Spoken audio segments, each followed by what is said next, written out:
ওয়ালাইকুম আসসালাম।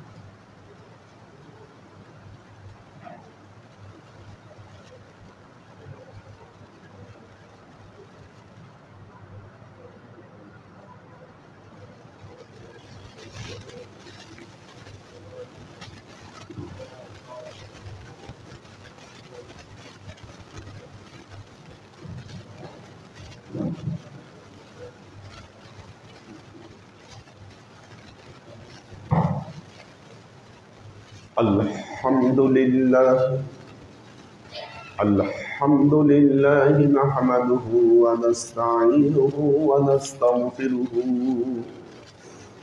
ونؤمن به ونتوكل عليه ونعوذ بالله من شرور أنفسنا ومن سيئات أعمالنا من يهد الله فهو المهتدي ومن يضلل فلن تجد له وليا مرشدا فنشهد أن لا إله إلا الله وحده لا شريك له ونشهد أن سيدنا وسندنا ونبينا محمدا صلى الله عليه وسلم الذي أرسله الله بالحق بشيرا ونذيرا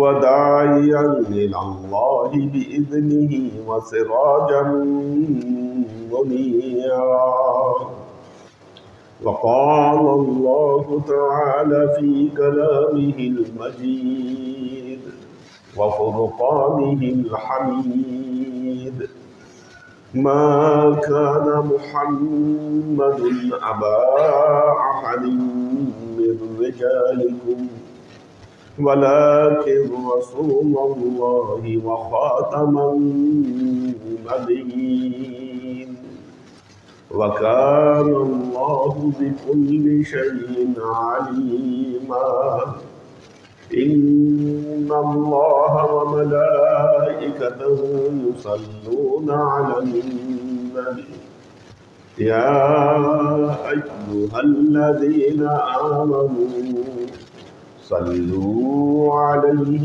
وسلموا تسليما اللهم على محمد صلى الله عليه وسلم صلى الله على محمد صلى الله عليه وسلم আল্লাহর আশিক সালেকবৃন্দ, সূরা কাহাফ মক্কার কুরাইশগণ আল্লাহর নবীর কাছে আসহাবে কাহাফ এবং যুলকারনাইন সম্পর্কে প্রশ্ন করলেন। কারণ এ দুটো ঘটনা তাওরাত, ইনজিল এবং পূর্ববর্তী কিতাবসমূহে বর্ণিত হয়েছে। প্রশ্ন করেছেন আল্লাহ নবীর কাছে। এখন আল্লাহ নবী তো এমন নয় তিনি নিজে বানিয়ে বানিয়ে লিখেছেন কোরআন। ওনার কাছে এলেম না আসলে উনি বলতে পারবেন না। আল্লাহ নবী বললেন, আচ্ছা ঠিক আছে, কালকে তোমরা আসো, তোমাদেরকে এই দুটো ঘটনা সম্পর্কে আমি বর্ণনা করব। কিন্তু আল্লাহ নবী ইনশাআল্লাহ বলতে ভুলে গেলেন। ইনশাআল্লাহ বললেন না, বলার কারণে আল্লাহ তো নবীকে ধরে বসলেন। নবীর কিছু ত্রুটি বিচ্যুতি হলেই বা আল্লাহর কাছে যেটা অপছন্দনীয় হতো আল্লাহ পবিত্র কোরআনে জানিয়ে দিতেন। একজন অন্ধ এসেছিলেন আল্লাহ নবীর সাথে দেখা করতে, তাকে গুরুত্ব দেন না, সাথে সাথে আয়াত নাযিল করেছেন, আবাসা ওয়া তাওয়াল্লা আন জাআহুল আ'মা। কোরআন বলছে তিনি ভ্রুকুটি করলেন এবং মুখ ফিরিয়ে নিলেন। উম্মে মাকতুম আল্লাহ নবীর অন্ধ সাহাবী, পরবর্তীতে তিনি ইসলাম কবুল করেছিলেন এবং খুব খাঁটি একজন ইমানদার হয়েছিলেন উম্মে মাকতুম। তো ইনশাআল্লাহ বলে যাওয়ার কারণে আল্লাহ মাইন্ড করলেন এবং কয়েকদিন পরে আল্লাহ সূরা নাজিল করলেন। নাজিল করে আসহাবে কাহাফ এবং যুলকারনাইনের ঘটনা পবিত্র কালামে পাকে বর্ণনা করলেন। তবে এর মধ্যে আমাদের বিশেষ কিছু শিক্ষা রয়েছে। আসহাবে কাহাফের ঘটনার মধ্যে, যুলকারনাইনের ঘটনার মধ্যে এবং হযরত মুসা আলাইহিস সালামের সাথে হযরত খিজির আলাইহিস সালামের সাক্ষাৎ, এই ঘটনাও সূরা কাহাফের মধ্যে এসেছে। গুরুত্বপূর্ণ তিনটি ঘটনা এবং প্রতিটি ঘটনার মধ্যে আসলে আল্লাহ এত নিদর্শন আমাদের জন্য রেখেছেন।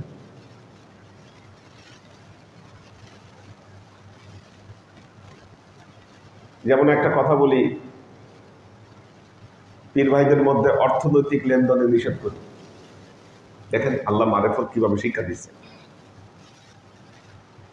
মুসা আলাইহিস সালাম, খিজির আলাইহিস সালাম দুইজন পথ চলতেছেন, কথা বলতেছেন, যাচ্ছেন, এক একটা বিষয় সম্পর্কে প্রশ্ন করলেন, কোনো সমস্যা নেই। হাযা ফিরাকুম বাইনি ওয়া বাইনা বললেন কোন সময়? যখন অর্থনৈতিক কর্মকাণ্ডে জড়াইলেন আর এই সম্পর্কে প্রশ্ন তোলা হলো। অর্থনৈতিক ব্যাপার যখন সংশ্লিষ্ট হলো, খিজির আলাইহিস সালাম বললেন এখন তুমি আউট হও। কারণ এক জায়গায় গেল, সেখানে তারা সমাদর করলো, উনি ওই জায়গার ওয়াল ভেঙে দিয়ে আসলেন। আবার আরেক জায়গায় গেল, সমাদর করলো না, টাকা পয়সা নিয়ে আবার সেখানে ওয়াল করে দিলেন তিনি। এইটা সম্পর্কে মুসা আলাইহিস সালাম প্রশ্ন করলেন। বিষয়টা হলো অর্থনৈতিক সংশ্লিষ্ট বিষয়। এটা মারেফতের সম্পর্কে নষ্ট করে। এতটা মেটাফোর ভেতরে আল্লাহ এত শিক্ষা আমাদেরকে দিয়েছেন, খুব মারাত্মক যে বিষয়গুলো। এবং এই চর্চাগুলো যতদিন মুসলমানেরা করেছে, হযরত খিজির আলাইহিস সালাম, হযরত মুসা আলাইহিস সালাম খিজির আলাইহিস সালামের কাছে গেলেন। হযরত মুসা আলাইহিস সালাম প্রতিষ্ঠিত দ্বীনের নবী, তিনি ইলমে শরীয়ত, ইলমে মারিফত কোনো কিছুর অভাব নাই। এবং তিনি ভরা মজলিসে বলেই বসলেন আমি পৃথিবীর সবচেয়ে জ্ঞানী। আল্লাহ সাথে সাথে তাকে ধরলেন, তুমি কেমনে সবচেয়ে জ্ঞানী? আমি কি তোমারে বলছি তুমি জ্ঞানী? তোমার চেয়ে জ্ঞানী তো পৃথিবীতে আছে, যাকে আমি ইলম দিয়েছি। মিল্লাদুন্না ইলমা, এই শব্দটা সূরা কাহাফে বলা হয়েছে। এটা হলো ইলমে লাদুন্নি। আমি আমার তরফ থেকে ইলম দিয়েছি তাকে, এই ইলম আমি তোমাকে দেই না। দেখেন এখানে শরীয়তের গুরুত্বপূর্ণ একটা মানদণ্ড, এটা খেয়াল রাখবেন সবাই। আপনার কাজের বৈধতা, কর্মের বৈধতা ইলম অনুযায়ী নিরূপণ করা হবে। আপনার ভেতরে ধারণকৃত ইলম, দর্শন, দৃষ্টিভঙ্গি, এই অনুযায়ী আপনার বিচার করা হবে। আপনার বিচার করা হবে। শরীয়তের বিচার এক, মারেফতের বিচার আরেক। একজন গোলামকে হত্যা করা, বালককে হত্যা করা শরীয়তের দৃষ্টিতে গর্হিত অপরাধ। কোনো বিচার ছাড়া হত্যা করা, বিচার বহির্ভূত হত্যাকাণ্ড। এটা কিন্তু জাতা কথা না। কিন্তু খিজির আলাইহিস সালাম এই বিচার বহির্ভূত হত্যাকাণ্ড ঘটাইলেন। কি এখন আল্লাহকে এই হত্যাকাণ্ডের জন্য হযরত খিজির আলাইহিস সালামকে ধরবেন না? না ধরবেন? কি বড় কোশ্চেন, ভাই কেন ধরবেন না? আমাদের জন্য তো বিচার বহির্ভূত হত্যাকাণ্ড বৈধ না। খিজির আলাইহিস সালাম ঘটালেন, মুসা আলাইহিস সালামের কাছে প্রশ্ন জাগলো, কেন করলেন আপনি এটা? উনি প্রশ্ন না করে থাকতে পারলেন না, যেটা একটা গর্হিত অপরাধ। আকাতালতা নাফসান বিগাইরি নাফসিন, আপনি কোনো কারণ ছাড়া একটা নিষ্পাপ শিশুকে আপনি হত্যা করলেন।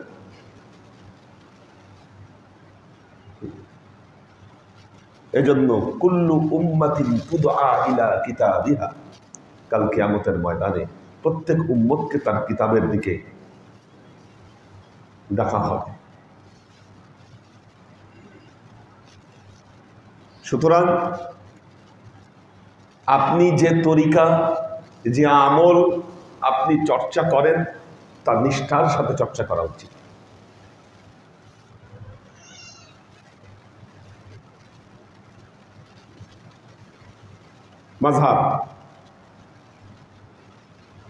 মাযহাব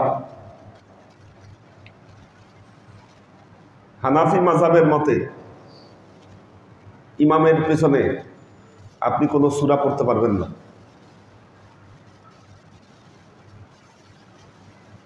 আপনি সূরা পড়তে পারবেন না, কারণ ইমামের কেরাতই মুসল্লির কেরাত।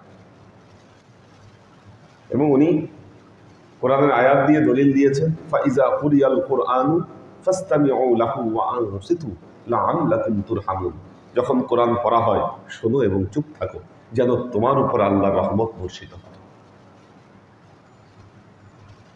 ইমাম শাফিঈ বলতেছেন, লা সালাতা ইল্লা বিফাতিহাতিল কিতাব, সূরা ফাতিহা ছাড়া নামাজই হবে না। তাহলে মাযহাবগত দৃষ্টিতে হানাফি মাযহাবের নিকট শাফিঈ মাযহাবের অনুসারীদের কোনো নামাজ সহি হয় না। আবার শাফিঈ মাযহাবের দৃষ্টিতে হানাফি মাযহাবের অনুসারীদের জীবনের কারো নামাজ ঠিক হয় নাই। আল্লাহ কোনটা গ্রহণ করবে, কোনটা ফালাবে? বলেন। আমরা তো রায় দিচ্ছি, মাযহাব দৃষ্টিকোণ থেকে রায় দিচ্ছি, না ওইটা ঠিক না এটা ঠিক। আবার এরা রায় দিচ্ছে, না ওইটা ঠিক না এটা ঠিক। আল্লাহ কোনটা করবে? কারটা ঠিকভাবে নিবে আর কারটা বাতিল ঘোষণা করে আল্লাহ ফিরাই দিবে। কি এ রায় কে দিবে?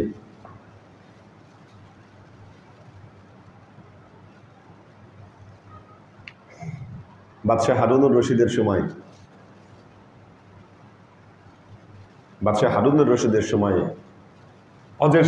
হজের যখন বাদশাহ উপস্থিত থাকতেন, আরব দেশের নিয়ম ছিল তিনি ইমামতি করতেন। এখন বাদশাহ হারুনুর রশিদ তিনি আসছেন ইমামতি করতে। ওই মজলিসে ইমাম আবু ইউসুফও উপস্থিত, ইমাম মালিকও উপস্থিত। বাদশাহ হারুনুর রশিদ উনি হানাফি মাযহাবের অনুসারী, ইমামতি করবেন। উনি দাঁড়িয়েছেন নামাজে, দাঁড়ানোর পর মনে পড়ছে ওনার যে উনি কিছুক্ষণ আগে শিঙ্গা লাগাইছিলেন। এটা আগের একটা ট্রিটমেন্ট পদ্ধতি, শিঙ্গা লাগানো। এখন শিঙ্গা লাগানোর ফলে হানাফি মাযহাবের মতে ওনার ওযু ভেঙে গেছে, আর মালিকি মাযহাবের মতে ওনার ওযু ভাঙে নাই। এখন যেহেতু উনি হানাফি মাযহাবের অনুসারী, মসজিদে নামাজে দাঁড়ায় ওনার মনে পড়ছে যে আমি তো শিঙ্গা লাগাইছি, ওযু তো থাকার কথা না, এখন রায় তো নিতে হবে। উনি ইমাম আবু ইউসুফকে জিজ্ঞাসা না করে ইমাম মালিককে প্রশ্ন করলেন, আমি তো শিঙ্গা লাগাইছি, নামাজ পড়াইলে আমার কোনো সমস্যা আছে কিনা, পড়াইতে পারবো কিনা? এই প্রশ্নটা যদি ইমাম আবু ইউসুফকে করতেন, উনি বলতেন আপনার হবে না, আপনার অজু ভেঙে গেছে, অজু করে আসেন। অজু করতে গেলে এত বড় জামাত, আসরের নামাজও শেষ হয়ে আসতেছে, উনি গিয়ে আবার নতুন অজু করে আসতে পারবেন না। উনি জিজ্ঞাসা করলেন ইমাম মালিককে যে আমি নামাজ পড়াইতে পারবো কিনা। ইমাম মালিক বলতে হ্যাঁ পারবেন, কোনো সমস্যা নেই, পড়ান পড়ান। উনি পড়াইছেন, ইমামতি করাইছেন উনি। এটা মাযহাবগত কৌলিন্য। তালাক, তালাকের মাসালা এ আরো জটিল মাসালা। একদল বলতেছে এক বৈঠকে 3 তালাক পড়বে, আরেক দল বলতেছে না, এক বৈঠকে 1000 তালাক দিলেও 1 তালাক হবে। এক বৈঠকে 3 তালাক দেওয়া যাবে না। আর তালাকু মাররাতান, কমপক্ষে 2 বৈঠকে তালাক দিতে হবে, আপনি এক বৈঠকে দিতে পারবেন না। এখন যিনি এক বৈঠকে 3 তালাক দিল, ইমাম আবু হানিফার মতে তালাক হয়ে গেছে। আর যাদের মতে 1 তালাক হলো, তারা কিন্তু স্বামী স্ত্রীকে আবার মিলাই দিল। হানাফি মাযহাবের দৃষ্টিতে ওই মিলন বৈধ না, কি এটা অবৈধ মিলন। তার মানে তারা যতদিন থাকবে যে না, সন্তান হলেও যারর সন্তান, কি। কিন্তু আরেক মাযহাবের দৃষ্টিতে মিলনও বৈধ, সন্তানও বৈধ। আল্লাহ কি করবে? আল্লাহ কি করবে? এটার অ্যান্সার আমরা সূরা কাহাফে আমরা পাই যে না, আমলের যে ডাইমেনশন, মানুষের জ্ঞান অনুযায়ী, এলেম অনুযায়ী আমলের যে পার্থক্য হয়, আর সেটা আবার আল্লাহর কাছেও গৃহীত হয়। মানুষ ভেদে শরীয়তের পার্থক্য আছে। না হলে আপনি যদি আপনার সন্তানকে জবাই করেন, সেটা হবে গর্হিত অপরাধ। কিন্তু আল্লাহ হযরত ইব্রাহিম আলাইহিস সালামকে আদেশ করেছিলেন তোমার সন্তানকে জবাই করো, তখন উনি জবাই না করতে পারলে আল্লাহর পরীক্ষায় তিনি হেরে যেতেন।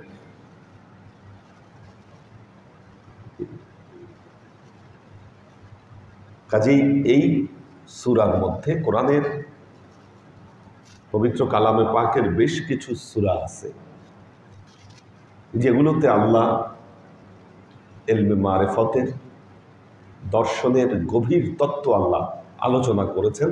সেই সূরাগুলোর মধ্যে একটা হলো সূরা কাহাফ। এই জন্য আল্লাহ নবী প্রতি জুমার দিন এই সূরা পড়তে বলেছেন, এবং বলেছেন এই সূরা জুমার দিন পড়লে আল্লাহ এমন এক নূর দান করবেন তাকে, যা পরবর্তী জুমা পর্যন্ত তার সাথে অবস্থান করবে।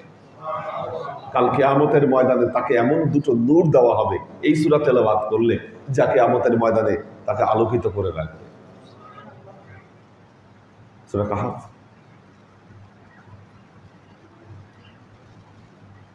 আমরা সূরা কাহাফের তাফসীর আমরা পড়ছিলাম। ভূমিকা, একটা জিনিস খেয়াল করবেন, পবিত্র কোরআনের প্রত্যেকটা সূরা চমৎকার একটা ভূমিকা আছে, একটা উপসংহার আছে, খুবই চমকপ্রদ আয়াতগুলো। প্রতিটা সূরার শেষের আয়াতগুলো দেখবেন চমকপ্রদ আয়াত, তেলাওয়াত করার জন্য, শোনার জন্য, শ্রুতি মধুরতার দিক থেকে, সবকিছু থেকে শুরু এবং শেষের যে আয়াতগুলো চমৎকার। সূরা থেকে আলাদা একটা ডাইমেনশন আল্লাহ ওই আয়াতগুলোর মধ্যে রাখছেন, আলাদা তত্ত্ব বর্ণনা করেছেন। সূরা কাহাফেরও শেষ আয়াতগুলা খুব চমৎকার। দেখবেন এখানে বিভিন্ন অনুষ্ঠানে এগুলো তেলাওয়াত করা হয়। শুরুতে আল্লাহ একটা ভূমিকা করেছেন, সূরার শুরুতেই ভূমিকাতে আল্লাহ নেক আমল এবং বদ আমলকারীদের যে পরিণতি, কার জন্য কি রেখেছেন, এই ব্যাপারে আল্লাহ একটা কথা বলে দিয়েছেন, বাঁচতে চাইলে নেক আমল করতে হবে, নাম্বার 1। নাম্বার 2 মেসেজ হলো তাওহীদ। তাওহীদ থেকে কোনোভাবে বিচ্যুত হওয়া যাবে না। কোনোভাবে যদি আপনি ওয়াহদানিয়াত তাওহীদ থেকে যদি আপনি বিচ্যুত হয়ে যান, আপনি সবকিছু হারাবেন। বর্তমানে তরিকার নামে অনেক শিরকি কার্যক্রম করা হয়, কিন্তু কোনো আউলিয়া, আপনি দুঃখের বিষয় হলো যে আপনি চিশতিয়া তরিকার মশক করছেন, কিন্তু খাজা মঈনুদ্দিন চিশতি রহমতুল্লাহ আলাইহির দর্শন সম্পর্কে আপনার বিন্দু মাত্র কোনো ধারণা নেই। আপনি কাদেরিয়া তরিকার মশক করছেন, কিন্তু মহিউদ্দিন আব্দুল কাদের জিলানী রহমতুল্লাহ আলাইহির দর্শন সম্পর্কে আপনার কোনো ধারণা নাই। পৃথিবীতে যত অলি আউলিয়া, তাদের লেখনী এখনো অব্যাহত আছে। গত ক্লাসে আমি বলেছি আপনাদেরকে এটা, যে অলি আউলিয়াদের মধ্যে কেউ কেউ আছেন, একটা শ্রেণী আছেন, তারা তরিকতের যে দার্শনিক দিকগুলো খুব চমৎকারভাবে আমাদের কাছে বর্ণনা করেছেন। তার মধ্যে ইবনুল আরাবী, ইমাম গাজ্জালী চমকপ্রদ, ওনাদের লেখাগুলো আমাদের কাছে আসে। ঠিক তেমনি মহিউদ্দিন আব্দুল কাদের জিলানী রহমতুল্লাহ আলাইহির যে লেখাগুলো, এগুলো সুপ্রতিষ্ঠিত। ওনার লেখাগুলো কিন্তু আমাদের হাতে বর্তমানে আছে। খাজা বাবার লেখনীগুলি ছিল না, এটাকে আমি উদ্ধার করছি। আমাদের বড়পীর আব্দুল কাদের জিলানী রহমতুল্লাহ আলাইহি, ওনার লেখা যেমন বহু আগে থেকেই এটা পাঠোদ্ধার করা হয়েছে, এবং ওনার বইগুলো সুস্পষ্ট, আরবিতে লেখা। ওনার মাতৃভাষা ছিল আরবি, উনি আরবিতে লিখেছেন ওনার সব লেখা। আর খাজা মঈনুদ্দিন চিশতি রহমতুল্লাহ আলাইহির মাতৃভাষা ছিল ফার্সি, উনি ফার্সি ভাষায় লিখেছেন। এই জিনিসগুলো উদ্ধার করেছি আমি। আমার থিসিসে ওনার 11টা সাহিত্যকর্ম দেখিয়েছি, 11টা। তার মধ্যে ছোট ছোট রিসালা, বড় বইও আছে, দেবান আছে একটা, যার মধ্যে প্রতিটা জায়গায় একটা বিষয় সুস্পষ্ট, তাওহীদ। তাওহীদ তাওহীদ ছাড়া একজন ব্যক্তি আল্লাহর ওলি হতে পারেন না। বেলায়েত তাওহীদ ব্যতীত অর্জিত হতেই পারে না। এ কথা আল্লাহ বলছেন,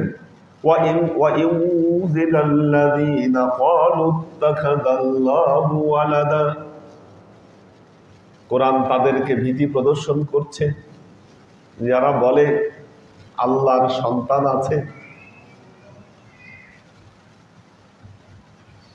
আল্লাহর সন্তান আছে।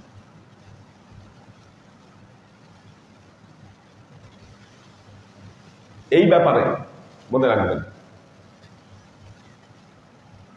এগুলো সূক্ষ্ম বিষয়, সবার জানা উচিত। এই ব্যাপারে কয়েকটি দর্শন আছে আমাদের মধ্যে। প্রথম দর্শন, যেটা ইহুদি খ্রিস্টানরা বলে থাকে, আল্লাহর পুত্র।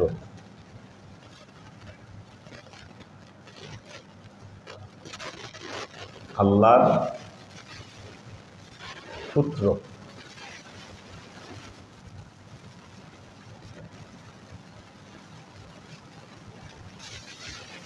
একটা কাওয়ালি আছে, তাজদারে হারাম নিগাহে করম, আল্লাহ নবীকে নিয়ে লেখা। এখানে দেখবেন একটা শব্দ বলে এ রবকে কুমার। কাওয়ালির মধ্যে বলতেছে এ রবকে কুমার, মানে কি? মানে এই দর্শন মুসলমানদের মধ্যেও আছে।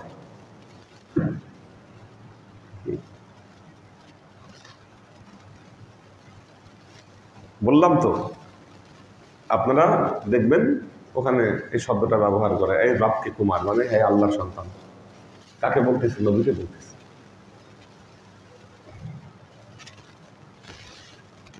কাল্লা, কখনো না, সমস্যা হয়ে যাবে। হ্যাঁ, বাইবেলে লেখা আছে। বাইবেল ওইটা আবার অন্য, ওইটা অবতার মতবাদ, দুটো মত, আমি বলছি তিনটা মতবাদ আছে এখানে। তো একটা হলো আল্লাহর পুত্র, মসিহিরা বলতেছে ঈসা ইবনুল্লাহ, হযরত ঈসা আল্লাহর পুত্র। ইহুদিরা বলতেছে ওজাইর ইবনুল্লাহ, না ওজাইর, ওজাইর আল্লাহর পুত্র। এইভাবে বিভিন্ন মতবাদ আল্লাহর পুত্র হিসেবে কাউন্ট করতেছে এবং আল্লাহর সন্তান। দ্বিতীয় হলো অবতার মতবাদ। অবতার, অবতার মানে তিনি আল্লাহ, তিনি আল্লাহ।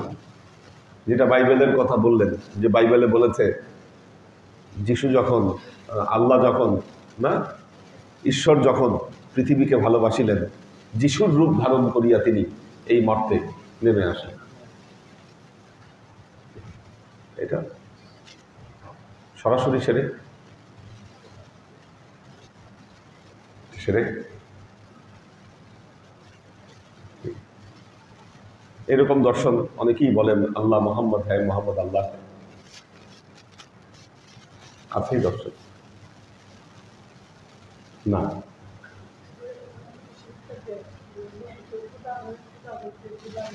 হ্যাঁ, এখন একটা কথা বলেছে এর আগে, যে আমাদের গানে কবিতায় একটা ট্র্যাডিশন আছে এমন কথা বলা যেটা মাথার উপর দিয়া যায়, এটার ব্যাখ্যা না সে জানে না কাউকে বুঝাইতে পারে। মুহাম্মদ মুস্তাফা খোদা নয়, তিনি খোদা হইতে জুদা নয়। আপনি কি আল্লাহ থেকে জুদা? কি আপনি তো আল্লাহ থেকে জুদা না। কিন্তু পবিত্র কোরআনে সুবহানাল্লাযী আসরা বিআবদিহি লাইলাম মিনাল মাসজিদিল হারাম ইলাল মাসজিদিল আকসা ওয়া আশহাদু আন্না মুহাম্মাদান আবদুহু ওয়া রাসূলুহু। তাহলে জুদা না, এটা বলে আপনি কি বুঝাইতে চাচ্ছেন?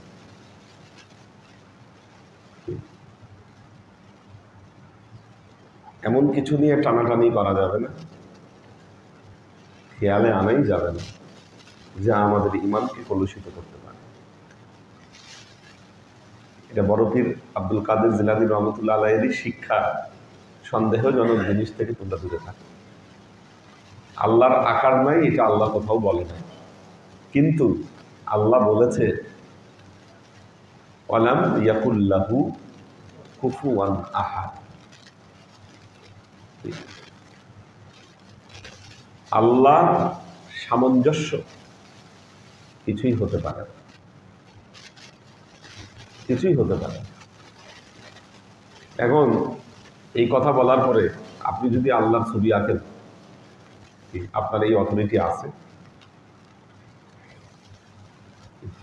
আল্লাহকে আপনি আবার বিভিন্ন সূরাতে দেখেন, এই কথা আপনি প্রচার করেন, এই অথরিটি আপনার আছে? বলতে পারবেন না?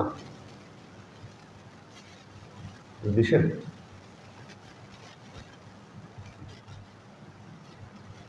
এবং আব্বাসী আমলে সিফাতিয়া সম্প্রদায়ের উদ্ভব ঘটেছিল, এদের নাম ছিল সিফাতিয়া। গত ক্লাসে জাবারিয়া কাদারিয়া সম্পর্কে আলোচনা হয়েছে, এটা আরেকটা হলো সিফাতিয়া। সিফাতিয়া সম্প্রদায় কোরআনের বিভিন্ন আয়াত দিয়ে তারা প্রমাণ করেছে আল্লাহর হাত আছে, পা আছে, আল্লাহ বসে, আল্লাহ এক জায়গা থেকে আরেক জায়গায় যায়। হ্যাঁ, এই ধরনের একটা মতবাদ তারা প্রতিষ্ঠা করেছে, এবং তারা এই মতবাদও দিয়েছে আল্লাহ দেখতে আসলে ছেলে মানুষের মতো, মেয়ে মানুষের মতো না। সিফাতিয়া। হ্যাঁ, মুজাসসাম। আমাদের দলিল খালাকাল্লাহু আদামা আলা সূরাতিহি, আল্লাহ আদমকে তার সূরাতে তৈরি করছেন। তে বলতেছে আদম সূরা, আল্লাহর সূরা তো এরকম মানুষের মতো। আবার আল্লাহ বলছে ইয়াদুল্লাহি ফাওকা আইদিহি, কি আল্লাহর হাত তাদের হাতের উপর, তার মানে আল্লাহর হাত আছে। আবার ওয়াসিয়া কুরসিয়ুহুস সামাওয়াতি ওয়াল আরদ, আল্লাহর কুরসি আছে, তার মানে এই কুরসিতে আল্লাহ বসে। হ্যাঁ, কুল্লু হালিবুন ইল্লা ওয়াজহা, আল্লাহর চেহারাও আছে। এই যে সিফাতিয়া সম্প্রদায়ের যে এই মতবাদ, আপনারা জানেন যে কয়েক বছর আগে একজন বাউল এই ধরনের কি কি জানি বলছিল, আল্লাহ এগুলো বলা যাবে না, কারণ আপনি যে তাকে কল্পনা করছেন তিনি তো আপনার কল্পনার মতো নন, তার ঊর্ধ্বে। এই জন্য ফেরদৌসী শাহনামার শুরুতেই বেনামে খোদা বন্দে জন ও খেরাত কাজিন বারতার আন্দিশে বার নাগজেরা, খোদা বন্দে নাম খোদা বন্দে রোজি, খোদা বন্দে জয়ী দেহ রহনুমাই। উনি বলতেছেন বেনামে খোদা বন্দে জন ও খেরাত, আমি আমার এই শাহনামার শুরু ওই আল্লাহর নামে করছি যিনি জীবন এবং জ্ঞানের স্রষ্টা। কাজিন বারতার আন্দিশে বার নাগজেরা, কারো কল্পনা চিন্তা শক্তি আল্লাহকে স্পর্শ করতে পারে না। ফেরদৌসীর মতো একজন কবি, উনি একজন কবি, ইসলামিক স্কলারও না, ওনাদের লেখনীতে এরকম কথা বের হয়েছে। তাওহীদ বিদআত আপনি, এই জন্য আল্লাহ বলছেন মা লাহুম বিহি মিন ইলমিন ওয়ালা লিআবাইহিম কাবুরাত কালিমাতান তাখরুজু মিন আফওয়াহিহিম ইয়াকুলুনা ইল্লা কাযবা। মা লাহুম বিহি মিন ইলমিন ওয়ালা লিআবাইহিম, আসলে এই ব্যাপারে আল্লাহর ব্যাপারে না তাদের কোনো এলেম আছে, না তাদের বাপদাদাদের কোনো এলেম আছে।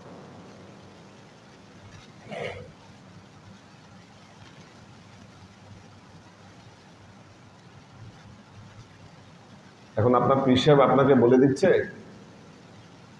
মুহাম্মদ রাসূলুল্লাহ সাল্লাল্লাহু আলাইহি ওয়াসাল্লাম তিনি আল্লাহ নন, আল্লাহ থেকে জুদাও নন, তারপর বলতেছে আমিও আল্লাহ নই, আমি আল্লাহ থেকে জুদা নই।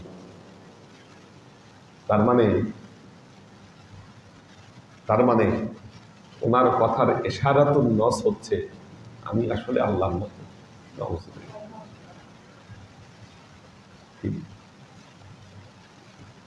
এটা হতে পারে মা লাহুম বিহি মিন ইলমিন ওয়ালা লিআবাইহিম কাবুরাত কালিমাতান তাখরুজু মিন আফওয়াহিহিম, তাদের মুখ থেকে যে কথাগুলো বের হচ্ছে এটা কবিরা গুনাহ। এই ধরনের কথা তাদের মুখ থেকে বের হওয়া এটা কবিরা গুনাহ।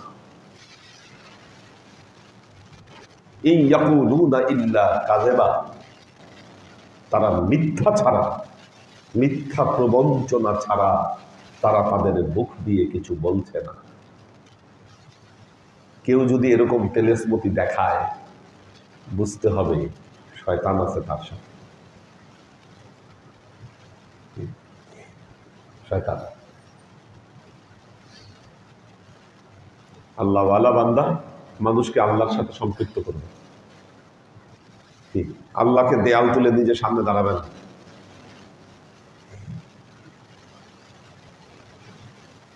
এটাই কোরআনের দর্শন। এখন আপনি যদি বাউল দর্শনে বিশ্বাস করেন আপনার দৃষ্টিভঙ্গি হবে একরকম, বৈদিক দর্শনে বিশ্বাস করলে দৃষ্টিভঙ্গি হবে একরকম, বাইবেল দর্শনে বিশ্বাস করলে দৃষ্টিভঙ্গি হবে একরকম।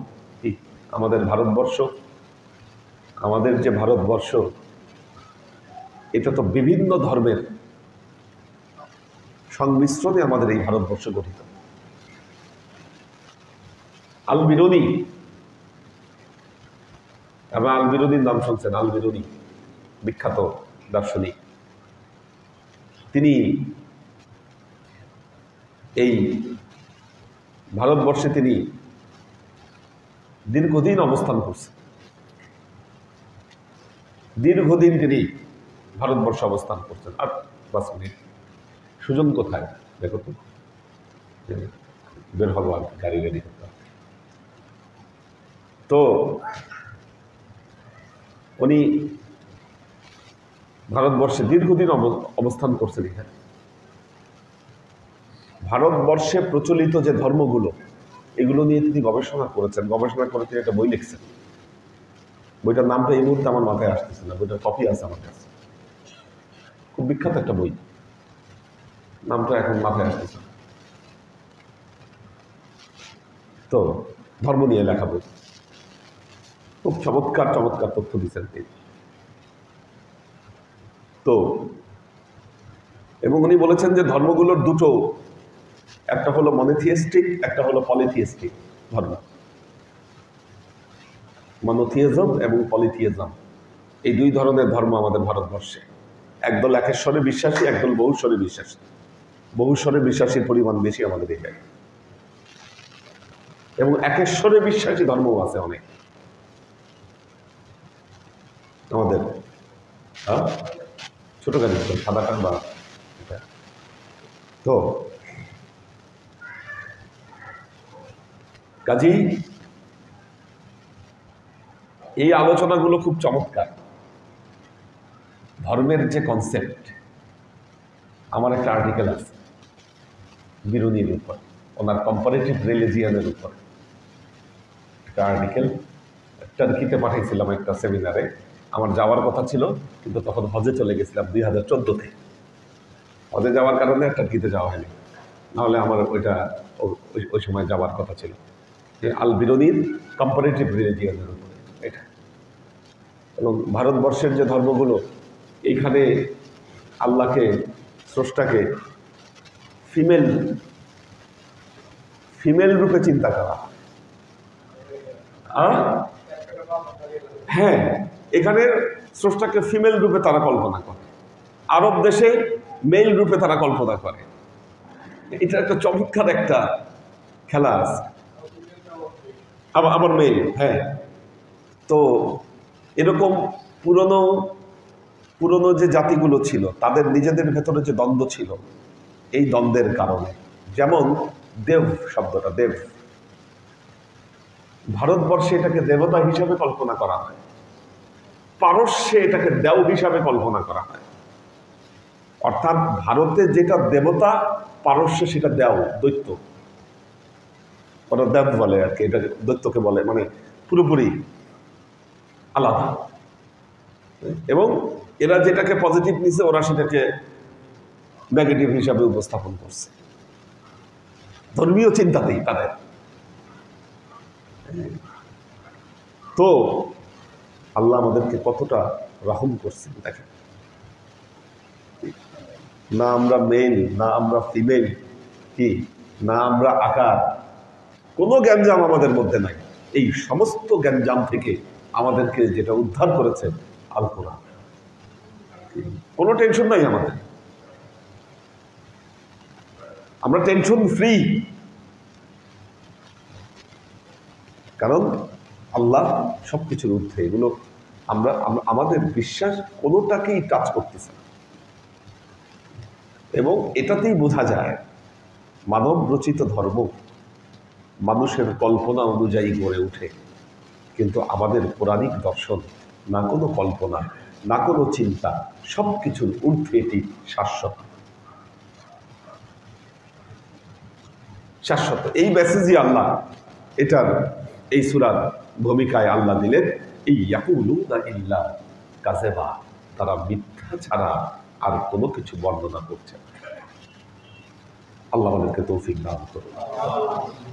বারাকাল্লাহু লানা ওয়া লাকুম ফিল কুরআনিল আযীম ওয়া নাফা'ানা ওয়া ইয়্যাকুম বিআয়াতি ওয়া যিকরিল হাকীম ইন্নাহু তাআলা জাওয়াদুন কারীমুম মালিকুন ওয়া রাউফুর রহিম।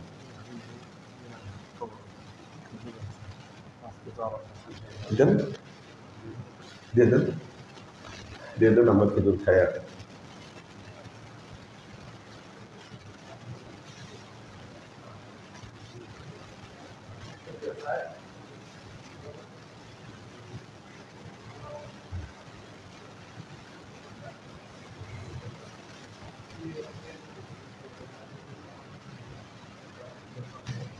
প্লেট লাগবে না, সময় নেই।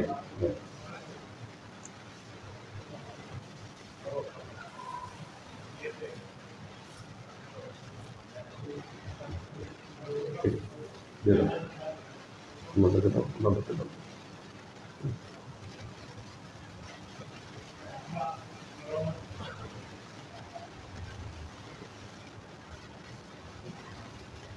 ওখান থেকে ফোন দিচ্ছে, আসতেছে।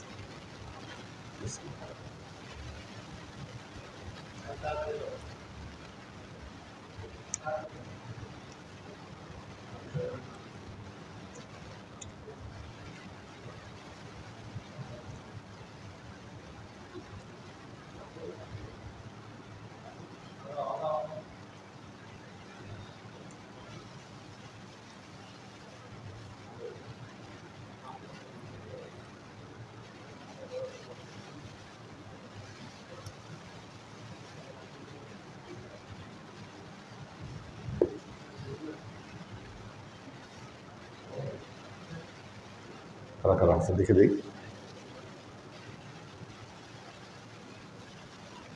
রাইসা তাজরিয়ান, মোহাম্মদুল হাসান, হাবিবুর রহমান বিপ্লব, কুয়েত থেকে আব্দুল সালাম আজাদ, লুনা তাবাসসুম লুবনা, সুলতান আইরিন, মাকসুদ আনাম, কবির হোসেন পাখির ভেজ, শফিকুল ইসলাম শাওন, নাদিয়া সুলতানা শিলা,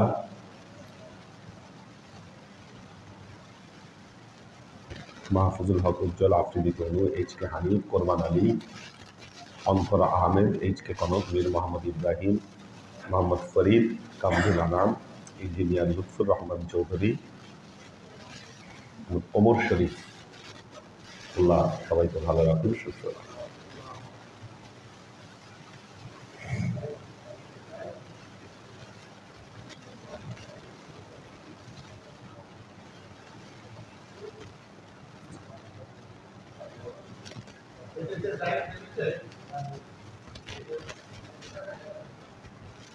اللهم آمين. ربنا ظلمنا أنفسنا وإن لم تغفر لنا وترحمنا لنكونن من الخاسرين. ربنا تقبل منا إنك أنت السميع العليم وتب علينا إنك أنت التواب الرحيم.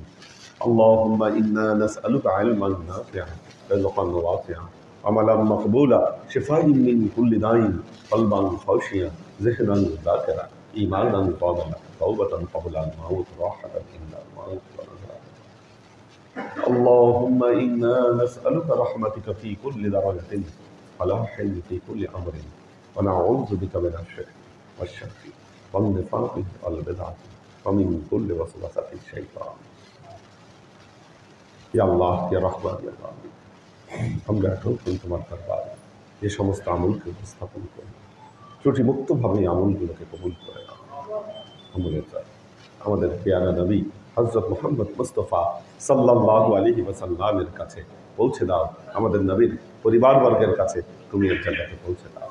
এই দুনিয়ার সমস্ত আম্বিয়ায়ে কেরাম, সাহাবায়ে কেরাম, তাবেঈন, তাবেঈন, ওয়ালি আউলিয়া, গাউস কুতুব, আমাদের মা বাবা, ভাই বোন, আত্মীয় স্বজন, এই দরবার থেকে যত পীর ভাই বোন চলে গেছে সবার রূহে তুমি এর জায়গাতে পৌঁছে দাও। তুমি তোমার হাবিবের ওসিলায় আমাদের সবাইকে কবুল ও ক্ষমা করে দাও।